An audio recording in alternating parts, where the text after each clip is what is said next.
6 বছর পর যুক্তরাষ্ট্রে আবারও সরকারি শাটডাউন। 1 অক্টোবর শুরু হওয়া এই অচলাবস্থার কারণে সরকারের অন্তত 7.5 লাখ বা 40% কর্মীকে অবৈতনিক ছুটিতে পাঠানো হয়েছে। এর একটা বড় অংশকে ছাঁটাইয়ের ঘোষণাও দিয়েছেন মার্কিন প্রেসিডেন্ট ডোনাল্ড ট্রাম্প।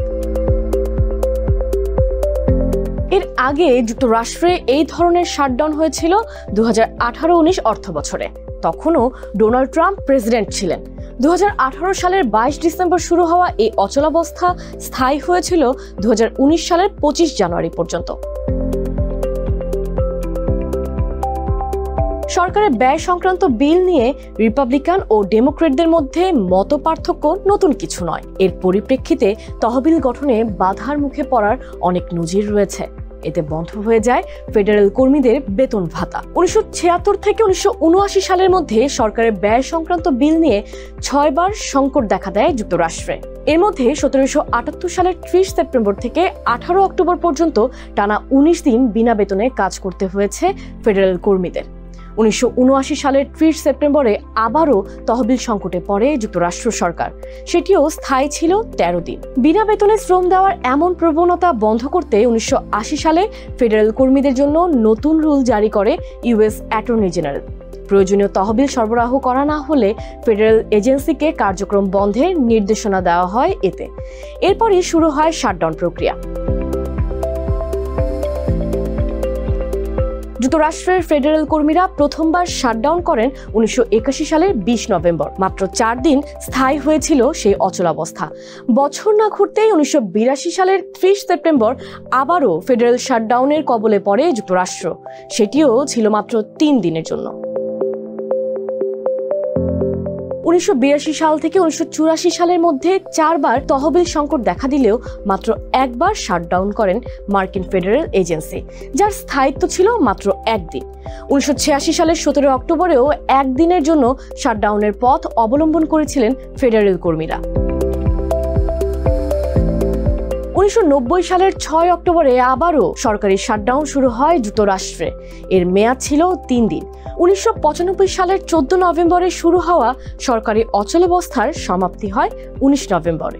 মাস পেরোনোর আগে 16 ডিসেম্বর আবারও শাটডাউন করে ফেডারেল এজেন্সি। 21 দিনের এই অচলাবস্থা শেষ হয় 1996 সালের 7 জানুয়ারিতে। এরপর 16 বছরে কোনো তহবিল সংকট বা শাটডাউনের মতো পরিস্থিতি দেখা যায়নি যুক্তরাষ্ট্রে। একবিংশ শতাব্দীর প্রথম ফেডারেল শাটডাউন হয় 2013 সালের 1 অক্টোবরে। সে দফায় 17 দিনের সরকারি অচলাবস্থা দেখেন মার্কিন বাসিন্দারা। 2018 সালের 20 জানুয়ারিতে আবারও সরকারি শাটডাউনের কবলে পড়ে যুক্তরাষ্ট্র। সেটি শেষ হয় মাত্র 3 দিনে। 2018 সালের শেষ দিকে আরও একবার শাটডাউন হয় মার্কিন মূল্যকে। 22 ডিসেম্বরে শুরু হওয়া সেই অচলাবস্থার স্থায়িত্ব ছিল 35 দিন। যুক্তরাষ্ট্রের ইতিহাসে এখন পর্যন্ত দীর্ঘতম শাটডাউনের নজির হয়ে আছে 2018-19 অর্থ বছরের ওই অচলাবস্থা। টানা সর্বোচ্চ শাটডাউনের তালিকায় এখন পর্যন্ত শীর্ষে আছে 2018 সালের 22 ডিসেম্বর থেকে 2019 সালের 25 জানুয়ারি পর্যন্ত চলা 35 দিনের অচলাবস্থা। সে সময় মার্কিন প্রেসিডেন্ট ছিলেন ডোনাল্ড ট্রাম্প। 2018 সালের শুরুতেও 3 দিনের সরকারি শাটডাউন দেখেছিল ট্রাম্প প্রশাসন।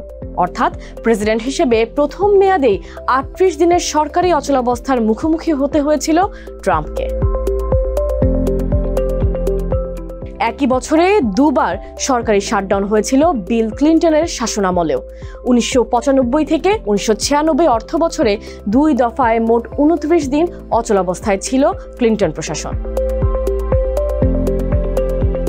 তৃতীয় সর্বোচ্চ 17 দিনের সরকারি অচলাবস্থা জারি ছিল 2013-14 অর্থ বছরের শুরুতেই। 2013 সালের 1 অক্টোবরে শুরু হওয়া সেই শাটডাউনের সময় মার্কিন প্রেসিডেন্ট ছিলেন বারাক ওবামা। দিনের হিসাবে সবচেয়ে কম শাটডাউন হয় প্রেসিডেন্ট রোনাল্ড রিগানের শাসনামলে।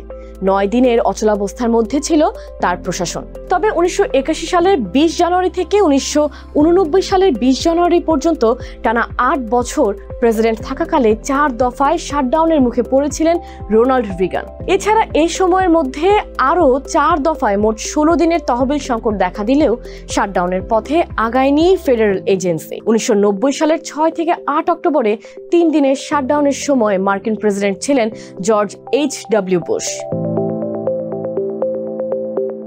1977 থেকে 1979 সালের মধ্যে 5 দফায় 66 দিনের তহবিল সংকটে পড়েছিল জিমি কার্টার প্রশাসন। সেই সময়ে শাটডাউন প্রক্রিয়া শুরু না হওয়ায় তহবিল সংকটের মধ্যেও নিজ নিজ দায়িত্ব পালনে বাধ্য ছিলেন ফেডারেল কর্মীরা। সাধারণ অচলাবস্থা অবসানের লক্ষ্যে মার্কিন কংগ্রেসে একটি অব্যাহত প্রস্তাব পাশ করা হয়। এর মধ্যে সরকারি খরচের জন্য স্বল্প মেয়াদী তহবিল প্রদান করা হয়। পরবর্তীতে দীর্ঘমেয়াদী বাজেটের জন্য আলোচনা অব্যাহত থাকে।